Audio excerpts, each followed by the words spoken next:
the compass will record your latitude and longitude. Oh, cool. So at certain points in time, you could begin to record that, even when you talk to people. Oh, that would be cool. And just take a moment to write down those coordinates and see if that mapping becomes important to your understanding of the island. We are going to meet with people, however, in a consolidated place tomorrow. So we're going to meet with some individuals who are permanent residents of the island to just have a lunch chat conversation with them. Okay. We'll head down to the Arts Center, park there, and then just start walking south.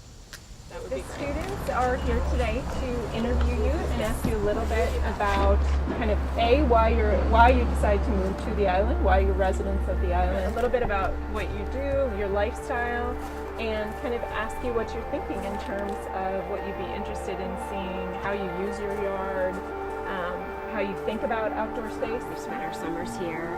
We got engaged here. It's just kind of where our heart is.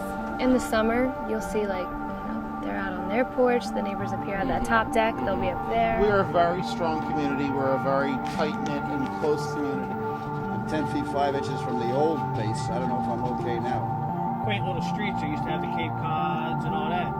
You're either going to go up or get torn down. And when you're trying to rebuild a community, that's important that you see this progress that's going on.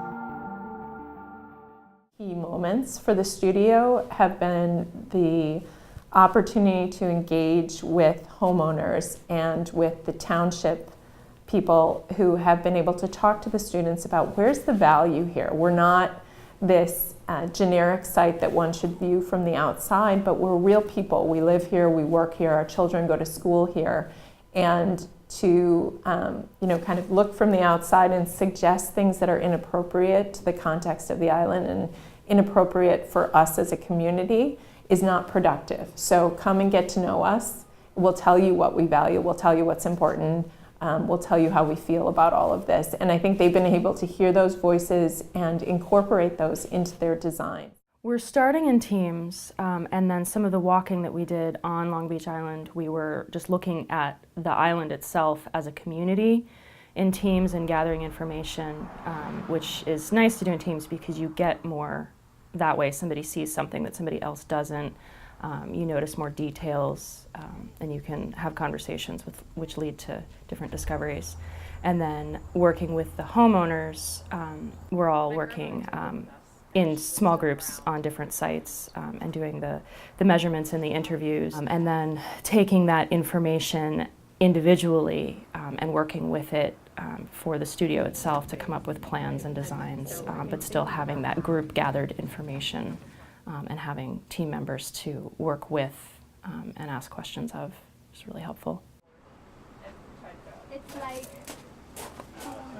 this studio, instead of letting our own interests affect us a lot, we need to focus on solving the issue first.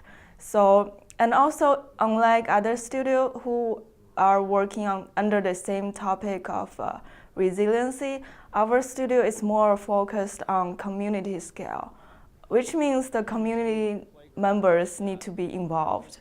And we're working more close to a human scale. That changes a lot because being with so many people involved, our design will be directed by so many different aspects. I think that is really important, preparing us for our future professional life. Our block is very interactive. Like if someone's playing basketball and I'm in the mood, I'll go play basketball with them. It's not like...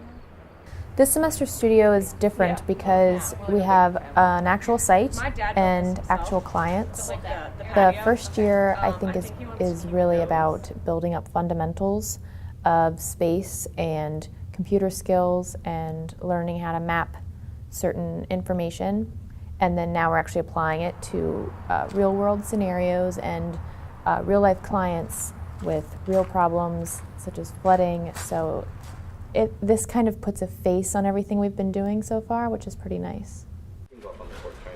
Oh yeah. If you measured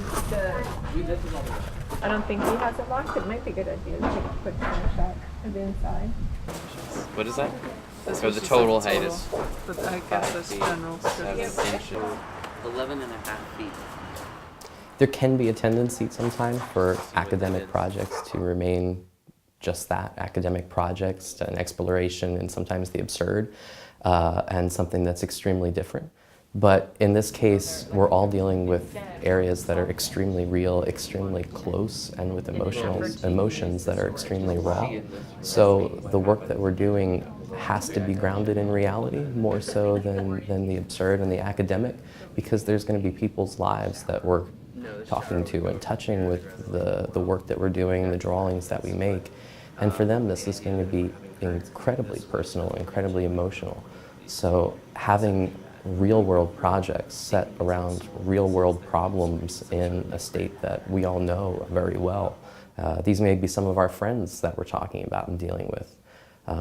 It's extremely important, and it shapes the whole project as a whole and the outcome, and I think the investment that the students have in it as well.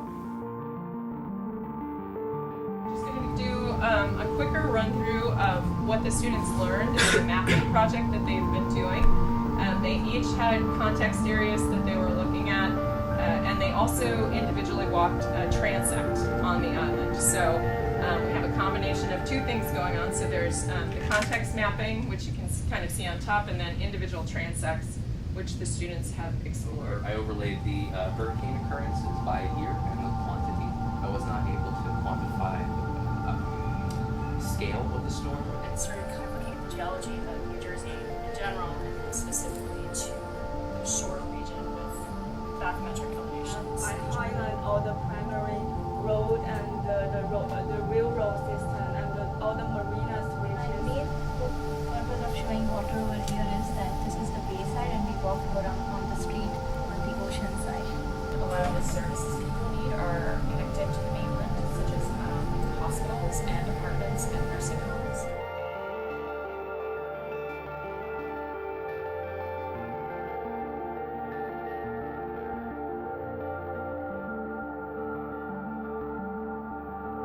Students have been able to, in the beginning part of this project, map out and diagram all of those systems that are working at the same time. And what they're moving towards is beginning to identify for themselves a design framework upon which they will build their housing and open space proposal. So the design framework asks them to originally identify 3 issues. There are numerous issues within the context of this particular site, as well as the broader subject of housing and open space and community design that they could choose. I wanted them to pare it down to 3, so they needed to identify 3 issues that they would deal with, and then from those 3 issues be able to develop hypotheses. What's your design statement that you would like to carry forward? What are you proposing could happen in this space, and then let's play it out at this particular site as a point, again, of intervention and see how it works. You need to be able to test your hypotheses, go back and reevaluate it.